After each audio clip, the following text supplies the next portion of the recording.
Sir Internet. I'm Annie. I'm Kit. And I'm Mac. And this is the JEM Jam, where we're doing an episode-by-episode recap of the 1980s cartoon JEM and the Holograms, because it is truly outrageous, and so is the comic, though it is slightly less dark than it has been for the past 6 issues. A little less. Marginally less. It's not Dark JEM anymore, it's just regular JEM. It's issue 17. Chit Changes, part 1. That's not Annie doing a bit, it's literally called that. Though, let's be fair, if it was just called Changes, I would probably do some kind of bit. This comic could use more Bowie references. I think everybody could use more Bowie references. At all times, be more like Bowie. So this is not the Stingers, just to get that out of the way now. Sorry, guys. Sorry, Mackenzie. We'll wait till September. We're so close and yet so far. This is a quick two-parter that we're going to have, that we're talking about some of the sort of a transition between our two arcs, what I'm guessing. We've got a bit of denouement, a bit of fallout from Dark JEM here, and I imagine we'll start building up into the introduction of the Stingers, and also, by proxy, of Rhea. So to that end, this is our first Sophie issue in a while. We've got everybody else that's our regular group here, but our art is by returning artist Jen Bartel. Yeah, she did the Shayna story in the annual, she did the Valentine's Day issue, and she's been doing a lot of the variant covers, including that really gay variant cover for 16 that I really like. It was too gay to function. Jem had Freddie Mercury shoulder pads. It was all very Freddie in there. And I also really like this cover here. I think this was used as just promotional art for the whole comic itself at San Diego Comic-Con, and I can see why, because it's very flashy and it's very eye-catching, but it's just generic enough that it could be the cover of any issue. It's a really good group shot. Bartel always delivers incredibly good covers. It's got everybody with their instruments. We know that this is a musical theme thing. We know that this is fashion. We know that this is incredible pastels, and also Aja's wearing a spiked beanie / toque.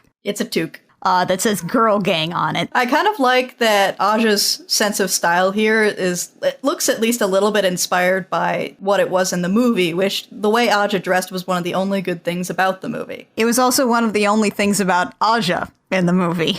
It was one of the only things about anyone who wasn't Jim / Jerica in the movie. Was there a Kimber in that movie? I don't remember. And then Faramir was there too. Deep cuts. So, as we said, this is following a lot of the fallout from Dark JEM 6, and to remind us what happened at Dark JEM 6, here's our previously page. Which is basically the end of Dark JEM 6.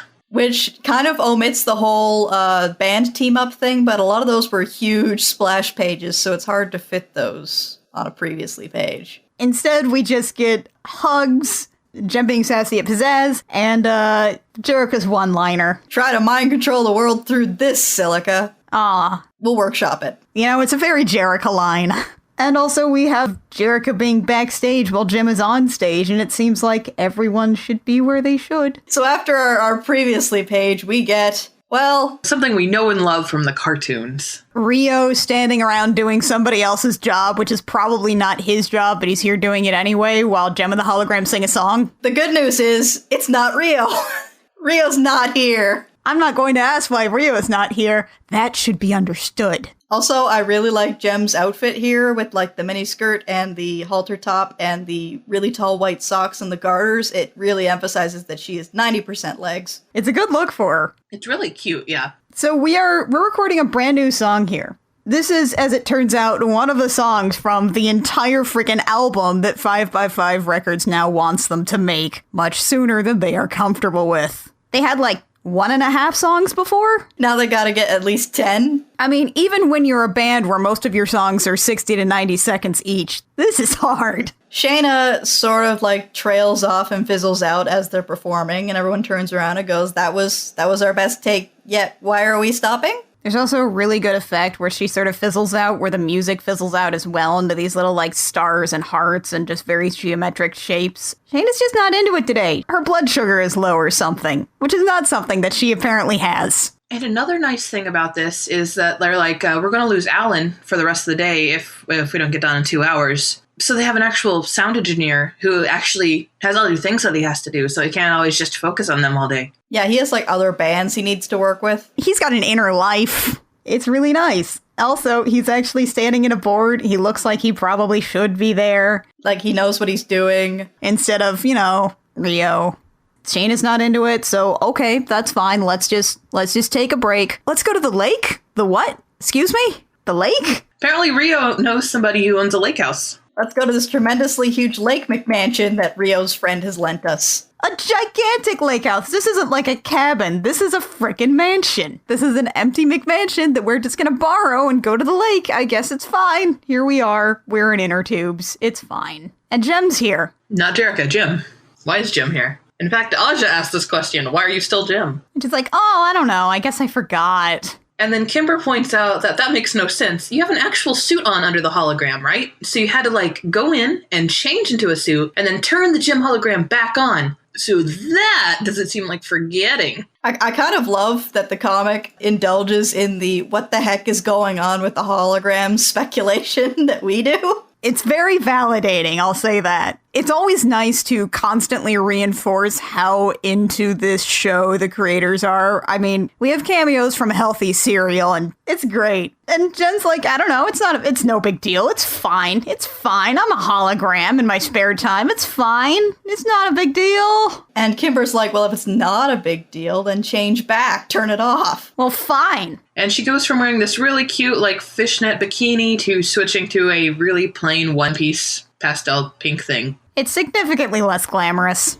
I mean, it's no dark Jerica swimsuit. Do you remember that thing with the black and, like, the shark mouth cut out? I still want that. Oh, yeah. I'd never be able to pull that thing off, but I want it. So Jerica floats over to where Shayna's sitting on the dock because Shayna is not in an inner tube. Shayna's moping. And Jerica's like, hey, why you moping? Did something happen to Tony? And Shayna's like, no, we're fine. And Jerica keeps poking her and leans so far forward in her inner tube that she falls into the lake. Which at least does cause Shayna to laugh. And Kimber's in the back like, that was amazing! Well, I'm glad this amuses you. And so, switching back for a second to back in the lake, first off, Kimber is in an inner tube that looks like one of those donuts with the pink sugar frosting from The Simpsons, so that's great. Kimber floats over to Aja and thinks, do you think Jerica's gonna quit being Jem? And I was like, I don't think she wants to quit at all. In fact, quite the opposite. I think Aja's concerned that Jerica's getting a little too dependent on Jem. Yeah, and that's something that we definitely saw her being early concerned for way back in the first arc, and it's nice to see that resurgence here, where Aja's just like,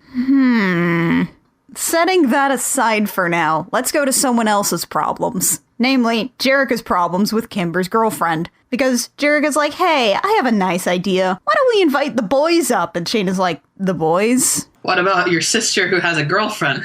Yeah, and this is framed as sort of a, we don't know whether we can trust Stormer because she's a member of a rival band thing, although we did get an ask a little while ago on the Tumblr as to whether this has anything to do with homophobia. And I would say, given that Kimber's been dating girls for a while and seemingly this has never been a problem till now, I'm going to lean towards no, but allegorically speaking, it can be read that way. And that's definitely true. I'd like to believe that in this world where people can wear outrageous outfits, change their hair at random to go from like being buzzed to having long flowing locks, to saving the world through the power of music, I'd like to think this is a setting in which that's not something that our main cast would fall prey to. Especially when we bring up Aja's bisexuality later. I'd like to believe that this is one of those worlds, yes. In the same way that, why don't we have a fantasy world that doesn't have that much sexism in it? But that's not historically accurate, Annie.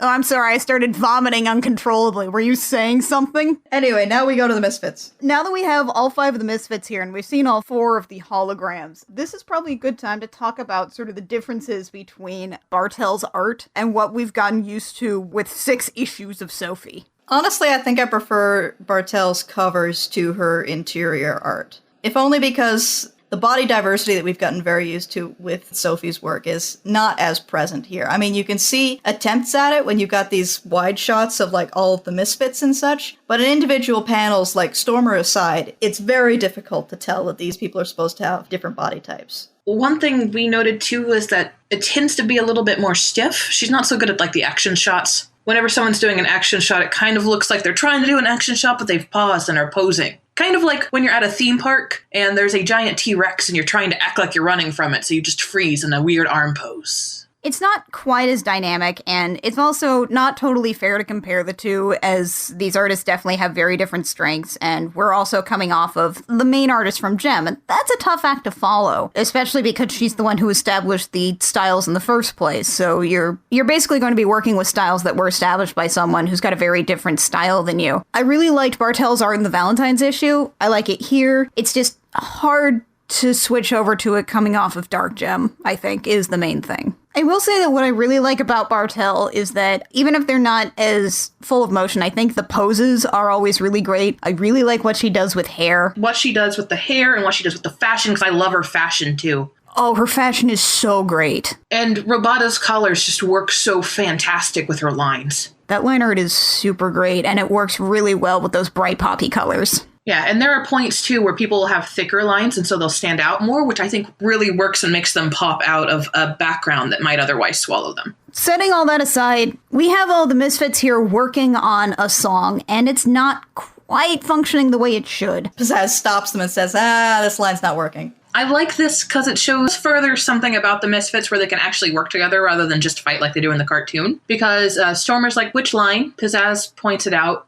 Stormer's like, well, how about if we do this? Pizzazz is like, no, that feels like it's missing something. And Stormer's like, well, I'll work on it. And it's just like a calm conversation back and forth. They're not like yelling at each other. It's them working on a song together. It's a really good critique. I like a lot that Pizzazz seems to be the person that can be a little harsher, but in a way that is constructive, and it always comes out a better piece by the end of it. You can really see why she works so well as sort of the front woman. And then when Blaze comes in with her edition, Stormer and Pizzazz are like, well, let's try it. I really like her body language here because she's sort of fidgeting and fretting a little. Blaze has been a Misfits fangirl for so long that this is gotta be terrifying for her to actually, bring this up. The line in question is, "It's what I do being right, told you so, tearing you down." Blaze suggests instead of that, you go into breaking up, breaking out, tearing you down. And there's this really great panel of all of them really rocking this song, and then the next panel right below that is just Pizzazz going,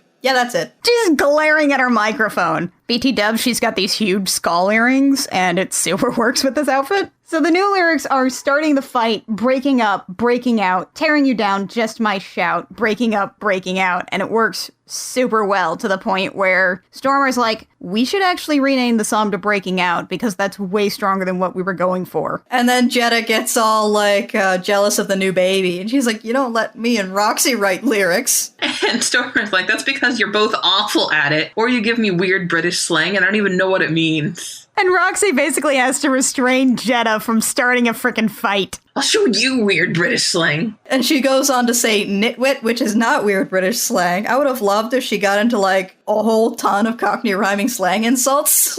Oh my gosh. But that's probably not appropriate for an all-ages comic. And then Pizzazz interrupts the encroaching girl fight by just being like, nope, get your gear, we're going out. And apparently going out means for Pizzazz something very different than let's all go grab some dinner and a drink. No, for Pizzazz it means that there's a non-zero chance you'll end up in Vancouver. Yeah, it means we're gonna go fly on a private jet. Roxy is very excited about ending up in Vancouver because she really wants poutine and she hates LA poutine and she thinks Vancouver poutine is good poutine. Okay, on the one hand, I agree with Roxy that LA poutine and by extension most US poutine is garbage because you people think that gravy on cheese fries is poutine. It is not. On the other hand though, Vancouver poutine is not great. I mean, the good stuff is in Montreal. Roxy needs to go to Montreal. I have had Cincinnati gravy cheese fries, and I think if gravy cheese fries embrace that they are not poutine and instead are gravy cheese fries, then it ends up being a very tasty dish. But I agree with you that poutine is very, very different from gravy cheese fries. Yeah, you need cheese curds, the squeaky kind. But setting all that aside for now, Stormer has a poutine problem,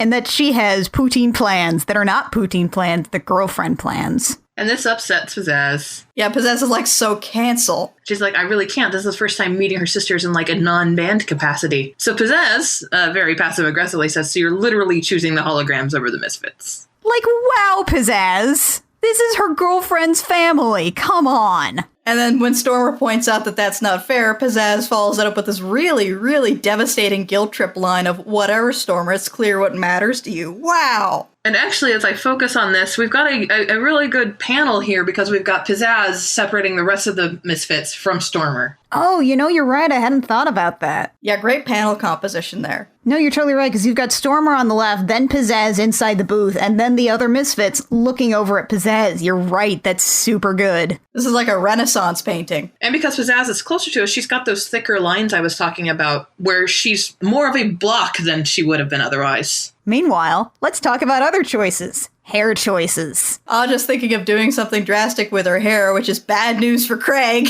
Because apparently every time she has done something drastic with her hair, she has dumped the person she's dating. Dyed your hair black, immediately dump Parker. Cut off 20 inches, goodbye Jamie. New mohawk, sayonara Kelly. Shaved your head completely, adios Ryan. I love that 3 of those 4 names are gender ambiguous. It's a really great way to plainly point out that Aja is bi without it being a thing. And then Aja points out, hey, Ryan broke up with me, sorta. What sorta? How sorta? It was one of those Facebook breakups where, it was mutual. And as much as Aja says that we have no intention of breaking up with Craig is great, but also, how about we talk about someone else, like Shayna? Did you find out what's wrong with Shayna? And Jerica's like, don't change the subject. And Aja's like, too late. And we have no idea what's up with Shayna, just that she seems really on edge. And so that completely explored. Aja's like, okay, well, how about instead of talking about me again, let's talk about you. What's going on there? Aja is the queen of subject changing. Silica was super personal. What's going on with you? And it turns out that Jerica's been thinking about telling Rio the truth.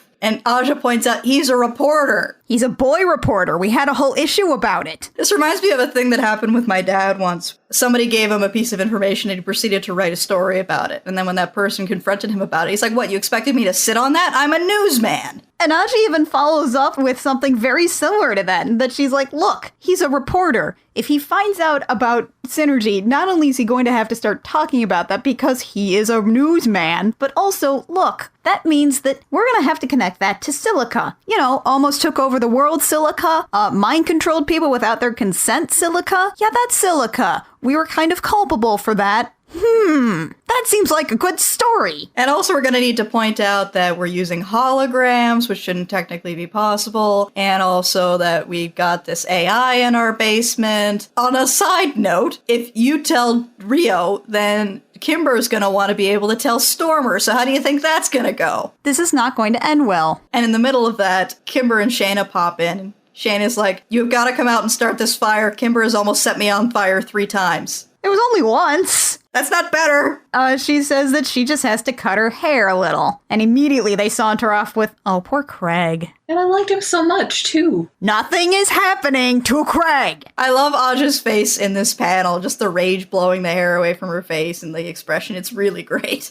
As we sort of wrap up this scene after they head out, Aja's like, look, how much do you trust Stormer? Meanwhile, Stormer is texting while driving, and then she looks up to see a deer and promptly hits a tree. Now, I think she's looking at her GPS. She's trying to find the place. And she's got this cute little blue VW bug. And then she basically almost hits a deer, which I can guarantee you, as someone from the Midwest where deer are plentiful, she didn't see the second one. It's always the second one. Meanwhile, where I'm from, if you hit a moose, you're dead. And Stormer, in an effort to avoid this deer, which is like a fawn, so it's definitely the second one, because where's its mom? Where is your mother?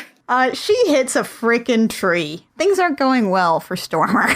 This deer does not look terribly concerned that it just almost got hit. Well, deer are always in a state of, blind terror, so... Meanwhile, here we are at the lake. And we did not dig a fire pit for this bonfire, and that has me concerned. Well, it's on the beach, but it is also terrifyingly close to the house. And those blankets. What I'm saying is, even if it's on the beach, you at least dig out a little bit of a ditch for that fire. And you set rocks along the side like they have. This is how you do. But they do know how to make s'mores, apparently. Shayna makes the best s'mores, hands down. She's the only one with the patience for it. We also find out that I can bond with Rio in this way because Rio thinks peeps are gross. And the only person who's not really enjoying the cookout, because we've got Rio, Craig, and Tony here, and Kimber is staring at her phone, wondering where Stormer is. Stormer is 2 hours late at this point, so this is no good. So she's like, I'm gonna go find her. And Jerica's like, Kimber, wait. And Kimber's like, I'm not waiting. You're not stopping me. And everybody's like, no, we were going to come with you. Because we're not monsters. Yeah, Aja makes the plan, which is that these are the 3 likely roads. This is where she could have possibly taken a wrong turn. We've got 3 cars, so let's take a different road. And we check in every half hour, and if someone doesn't check in, we all head to their location. Tony turns to Shayna and says, I feel like Aja could maybe be president if she wanted to which Shayna says, I think she'd find it too boring. Meanwhile, as they pile into the car, Rio says that it's really bad timing. I've been trying to get you alone all night. I have something to tell you, and it's important. And before we can find out the important thing, we switch scenes. So Stormer gets out of her car and sees the little deer, which is just like happily grazing. Where is its mother? Actually, we might find the answer to that question in a couple of pages here. Stormer just sort of is like, it'd be great if you could not be in the road as the deer just sort of wanders off. We have the typical horror movie problem of being in an area where there are absolutely no bars. Your phone is dead, which is probably why her GPS was giving her trouble. Yeah. And then she hears rustling and sees, aw, 2 cute little baby bears. Oh, wait. Where there are babies. There's a mama. The bear is blocking Synergy's hologram projections. Yes! We have a bear! Our antagonist is a bear! I was so delighted to get to this last page, and I'm like, yes, bear! It was my favorite thing this entire issue. Everything about this completely paled in comparison. When I got to this page and we had a bear blocking Synergy's hologram projections, I'm so happy. Are we gonna have to wrestle a bear in the next issue? Are we gonna have to scare off a bear with holograms? God, I hope so. What are we gonna do? This is straight up like cartoon drama here. I love it. And that's the end of our issue. That's the last freaking page. Is bears. Is bear. Wrestle. So you may notice if you keep track of the holograms page that we're back to white and pink as opposed to our black is midnight and black is our hearts holograms. We have a little bit of a note from our editor in that, we needed some extra pages, so we didn't get a chance to officially bid goodbye to Sophie. Sophie's really great. She's going to spend some time on Wet Moon, which is her creator-owned series, that we'll probably see her again in the future, but we'll be having some great artists coming down the line. We've got Jem Bartel here, who worked on the Valentine's Day special and Crystal Fighters. And another mention that issue 19, our Stingers issue, will also have the debut of our new regular artist, Meredith McLaren. She worked on Heart in a Box with Kelly Thompson. She also does Hopeless Savages and her own series Hinges. Gonna be some great stuff. I'm really excited about seeing the art shifts. It's always a treat. And also something that I didn't even know about, there's apparently going to be a Gem and the Holograms Outrageous Edition, which is an oversized hardcover with issues 1 to 11, the annual, the holiday special, and the Valentine's special, so it's everything except Dark Gem. Yeah, so if you haven't picked up any of the trades yet, this might be a good time. This thing had better be covered in pink glitter. I mean, considering those boxes that had all the variants for issue 1 and issue 2, I'd say yes. And John Barber's going to be leaving us and switching out with Sarah Gatos. The first letter on this is a girl after my own heart. Whose entire letter was just screaming about the Stingers. We feel you, Mariah. Mariah, me and you should be friends. Kind of sad that we see John signing off at the end with John Barber, former editor. Aww. Like, we haven't really talked about him much, but an editor is also a very important part of the comic team, and I'd like to think that being an editor is a lot like being a healer in an MMO. Nobody really notices you unless things are going wrong. Yeah, you only get any attention when they're yelling at you. Yeah, and this has always been a great, really well-polished book. He's done a great job on this book as an editor, and salute to him. Apparently he's going to be working on a Back to the Future comic with IDW, which is written by Bob frickin' Gale, and he's also co-writing it. He's co-writing it with Bob frickin' Gale? So that's a thing that's happening. I do not begrudge anybody going to work on a Back to the Future comic with the co-creator of Back to the Future. That's good. That's a good thing. And that's about everything in this issue for us. I have no idea what's going to happen in next issue, but I hope it's cartoon-era shenanigans. The bear better actually block some hologram projections. Oh, be still my heart. Please, oh please, oh please, oh please, oh please. Oh, please, please, please, crossing our fingers. I know these scripts have been finished for months, but oh, please. Let's make this happen. Speaking of, who do I talk to pitch that Limp Lizard spinoff? Oh, that's right. We haven't talked about this. The Misfits are getting their own series. So yeah, we'll start getting Misfits comics every month. It'll take a little while for that to happen, but we'll figure out a way to talk about those too. Oh, my schedule. We'll talk about it. We'll work it out. We'll figure it out. So yeah, it's 1 month until Stingers. Yes. Mackenzie's got a countdown. So, count down with us for that. I don't think anyone's ever going to be quite as excited as Mackenzie. I don't think it's physically or humanly possible for anyone to be as excited as Mackenzie. I don't think so. We've also got some on-air thank yous. For our Patreon, if you subscribe at any level for 3 months, we do an on-air thank you. Higher tiers also get other things as well, such as cross stitches that Kit makes that are really, really great. But for the on-air thank yous, let's hear them. Who do we have who has captured our heart? It's a short list today, but first off, thank you to Jay. Thank you, Jay. Thank you, Jay. Secondly, thank you to Jessica Avarello. Thank you, Jessica. Thank you, Jessica Abarello. You guys are awesome. Thank you for supporting our Patreon. We really, really appreciate everybody who pays money so that we can have more high-quality screaming about glam rock. And also other things over on I Will Fight You. And soon, fingers crossed, yelling about Otome games. Give us money so you can watch Kit slowly die inside and all the heteronormativity in Otome games.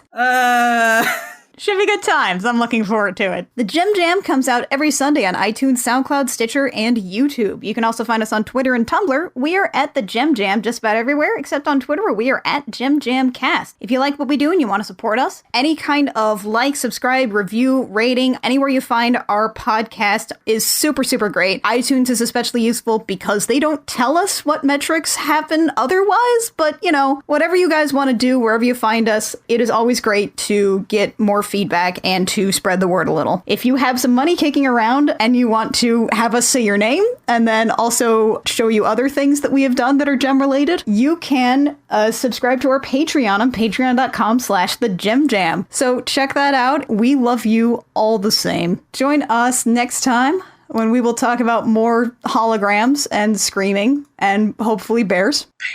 Bears! Hopefully we will wrestle bears. Until next time, dear listeners, I'm Annie. I'm Kit. And I'm Mac. And this has been the Gem Jam, where we remind you that a friend in need is outrageous indeed.